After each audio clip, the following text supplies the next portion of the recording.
Shalom anak-anakku, puji Tuhan pada hari ini kita bisa berjumpa kembali untuk boleh mendengarkan firman Tuhan.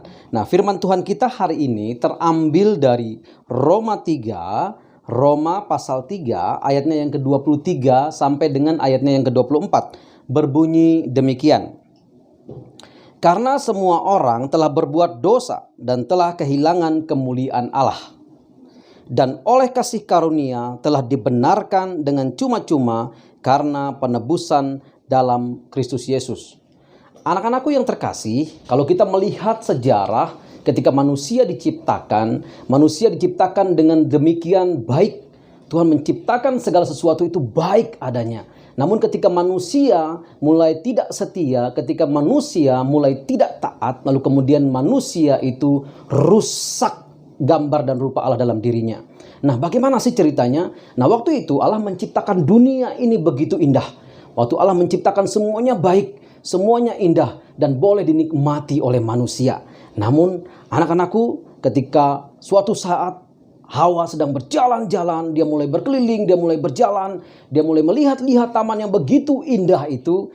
Lalu kemudian dia melihat ada satu pohon yang sangat menarik, anak-anakku. Nah, pohon itu adalah pohon pengetahuan tentang yang baik dan yang buruk.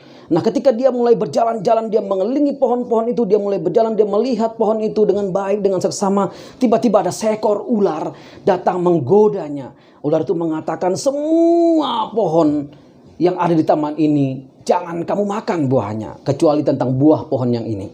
Nah, lalu kemudian tidak begitu kata Hawa. Hawa bilang perintah Tuhan tidak begitu. Perintah Tuhan itu adalah semua buah di pohon di taman ini boleh kamu makan kecuali buah yang satu ini. Yaitu buah tentang pengetahuan tentang yang baik dan yang jahat.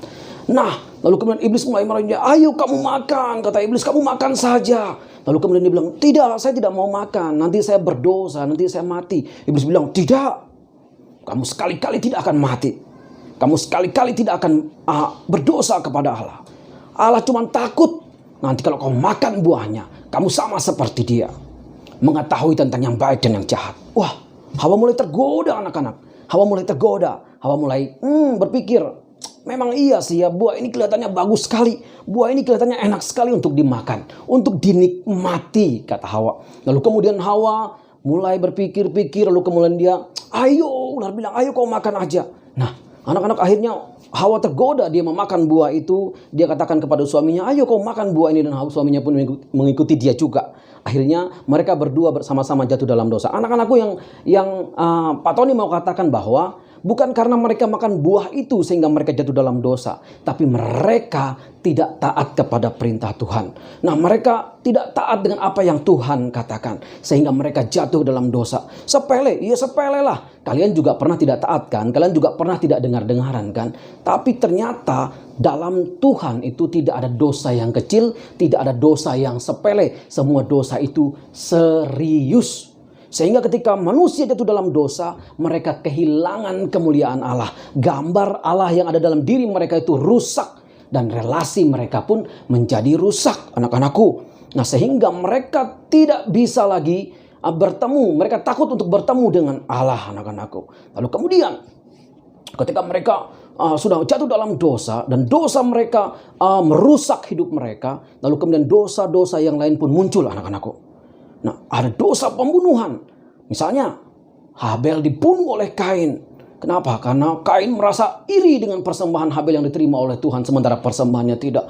Lalu kemudian banyak dosa yang lain lagi yang akhirnya datang ke dalam dunia ini sampai hari ini. Misalnya, dosa ketidaktaatan.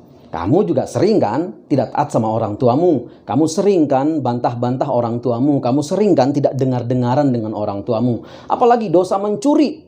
Nah, kamu juga sering kan misalnya katakanlah mungkin sekarang tidak mencuri uang. Tapi kamu biasanya mencuri waktu. Saat belajar kamu main game. Saat belajar kamu nonton YouTube. Apalagi kan sekarang ya.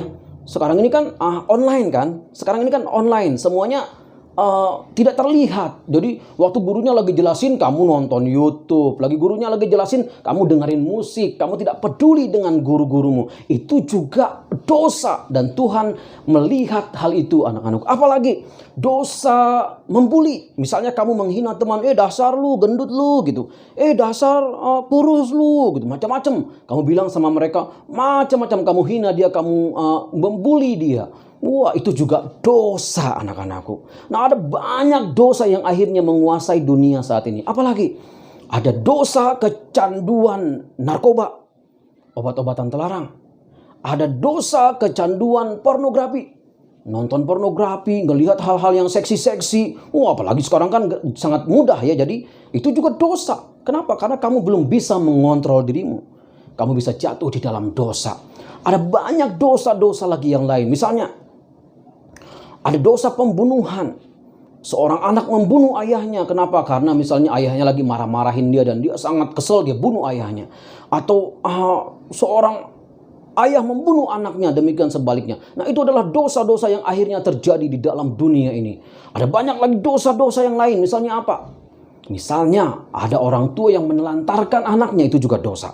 Nah, masih banyak dosa di dalam dunia ini yang akhirnya terjadi oleh karena apa? Oleh karena dosa mula-mula yang dilakukan oleh Adam dan Hawa. Dosa itu apa? Dosa ketidaktaatan. Nah, sehingga itu merusak semuanya. Dan ketika manusia relasinya dengan Tuhan itu rusak anak-anakku, artinya dia tidak bisa berkomunikasi baik lagi dengan Tuhan. Nah, relasi yang rusak itu tidak bisa diperbaiki lagi oleh manusia. Sehingga mereka takut untuk berbicara kepada Tuhan. Tapi Tuhan punya usaha, banyak sekali usaha yang dilakukan oleh Tuhan supaya apa? Supaya relasi Tuhan dengan manusia kembali baik anak-anakku. Kenapa itu misalnya? Misalnya Tuhan mengutus para nabi. Nah, Tuhan mengutus para nabi supaya apa? Supaya menyampaikan, hai manusia bertobatlah. Hai manusia, jangan berbuat dosa lagi. Tapi manusia berulang-ulang kali berbuat dosa. Hari ini dia bertobat, besok berbuat dosa lagi. Hari ini bertobat, besok berbuat dosa lagi. Hari ini, aduh Tuhan, aku mohon ampun Tuhan. Besok berbuat dosa lagi. Aduh Tuhan, maafin aku sekarang sudah salah. Aku melawan orang tuaku, besok melawan lagi. Dan manusia selalu begitu. Manusia, Tuhan menegur manusia melalui para nabi. Tuhan menegur manusia melalui para hakim-hakim di dalam perjanjian lama yang banyak macam. Tapi manusia tidak pernah betul-betul bertobat. Sehingga itu membuat Tuhan merasa bahwa manusia ini begitu keras kepala. Tuhan merasa bahwa manusia ini betul-betul adalah makhluk yang tidak mau diselamatkan. Tapi anak-anakku sekalian, Tuhan tidak pernah putus asa. Ketika manusia selalu berbuat dosa dan jatuh lagi, berbuat dosa lagi, bertobat dan berbuat dosa lagi, Dia mengutus anaknya Tuhan Yesus Kristus ke dalam dunia ini. Tuhan Yesus lahir ke dalam dunia ini menjadi sama seperti manusia. Supaya apa? Supaya Dia mau menebus dosa-dosa manusia. Dia mau mengambil manusia yang sudah masuk dalam lumpur dosa. Supaya apa? Supaya dikuduskan, ditebus oleh darah Tuhan Yesus. Anak-anak, aduh kasihan sekali. Tuhan Yesus datang ke dalam dunia ini. Dia menderita. Dia dihina. Dia dicaci maki. Dia diludahi. Bahkan terakhir dia disalibkan. Dan dia mati di atas kayu salib. Oleh karena apa? Oleh karena dosa-dosa kita.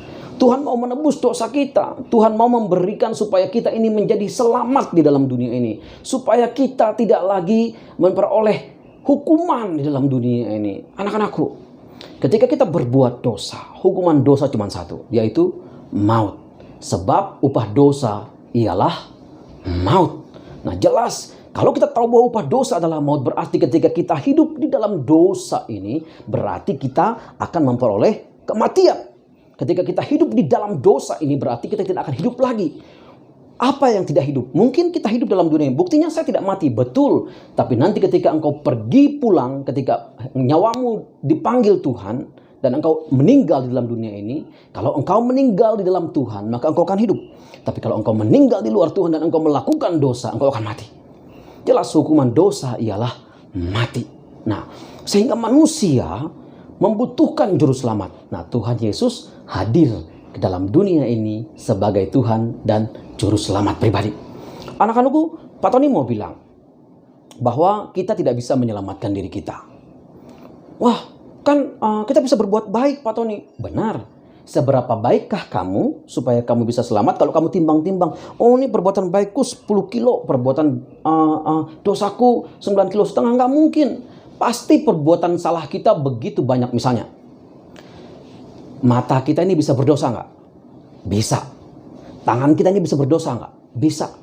Pikiran kita ini bisa berdosa nggak? Bisa. Hati kita ini bisa berdosa nggak? Bisa. Kaki kita ini bisa membawa kita ke dalam dosa nggak? Bisa. Semuanya bisa membawa kita jatuh dalam dosa. Sehingga anak-anakku, tidak ada perbuatan baik apapun yang mampu menyelamatkan kita atau sesuai dengan perbuatan dosa kita. Nah, oleh karena itu, tidak ada satu orang pun dalam dunia ini yang bisa menyelamatkan dirinya kecuali oleh anugerah di dalam Tuhan Yesus Kristus. Anak-anakku, untuk itulah Tuhan Yesus datang ke dalam dunia ini. Dia ingin menyelamatkan kita supaya kita yang berdosa ini tidak mengalami kematian kekal, tapi kita memperoleh hidup yang kekal. Kenapa? Kenapa Tuhan melakukan itu? Karena Tuhan sangat mengasihi kita. Dalam Yohanes 3 ayat 16 berbunyi, karena begitu besar kasih Allah akan dunia ini, sehingga ia mengaruniakan anaknya yang tunggal, supaya barang siapa yang percaya kepadanya tidak binasa, melainkan memperoleh hidup yang kekal. Barang siapa yang percaya kepada Allah akan memperoleh hidup yang kekal. Yakinlah, percayalah. Oleh karena itu kenapa Tuhan hadir dalam dunia ini? Karena Dia mengasihi kita, karena Dia menyayangi kita. Dia menyayangi kamu dan saya. Dia mau memberikan hidupnya buat kamu dan buat saya. Nah, tidak lama lagi kita akan memperingati hari Paskah ya. Dan yang pertama bahwa kita akan merayakan yang namanya Jumat Agung. Ya, di mana Tuhan Yesus menderita di atas kayu salib. Di mana Tuhan Yesus harus mengalami kematian, di mana Tuhan Yesus harus mengalami rasa sakit. Mungkin anak-anakku semua ingat tentang Tuhan Yesus ketika Dia berdoa di Taman Getsemani. Nah, anak-anak pasti ingat ya, di Taman Getsemani waktu itu Dia berdoa, Dia sangat ketakutan sampai apa? Sampai keringatnya itu keluar keringat darah. Kenapa? Karena pasti yang akan dialami itu adalah sesuatu yang sangat mengerikan, sesuatu yang sangat membuat Dia menderita. Oleh karena apa, anak-anakku? Oleh karena dosamu dan dosaku. Sehingga kita sudah ditebus melalui Yesus Kristus. Nah, hari ini Pak Tony mau ingatkan, kalau kamu dan saya sudah ditebus, kalau kamu dan saya merasakan bahwa Tuhan mengasihi kamu dan saya, maka apa yang harus saya buat? Apa yang harus kamu buat? Anak-anakku, yang pertama, mari kita bersyukur. Kita mengucap syukur untuk keselamatan yang Tuhan sudah berikan kepada kita melalui Tuhan Yesus Kristus.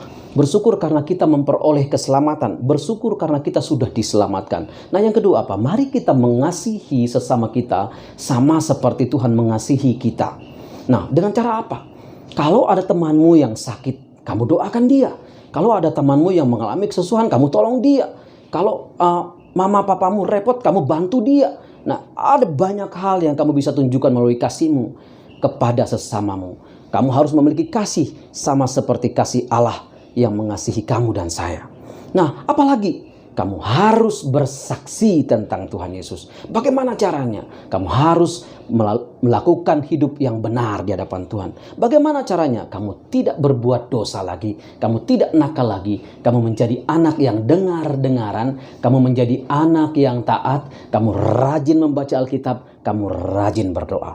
Oleh karena itu sekali lagi, mari kita bersama-sama bersyukur untuk keselamatan yang sudah diberikan oleh Tuhan Yesus kepada kita. Anak-anakku, Pak Tony mau tegaskan bahwa itu adalah anugerah semata.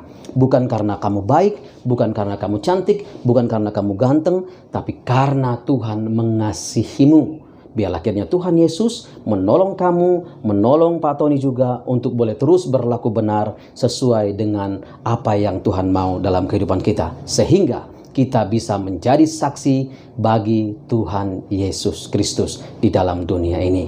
Tuhan Yesus menyertai kita dan Tuhan Yesus menolong kita dan memberkati kita dalam setiap kehidupan kita. Amin.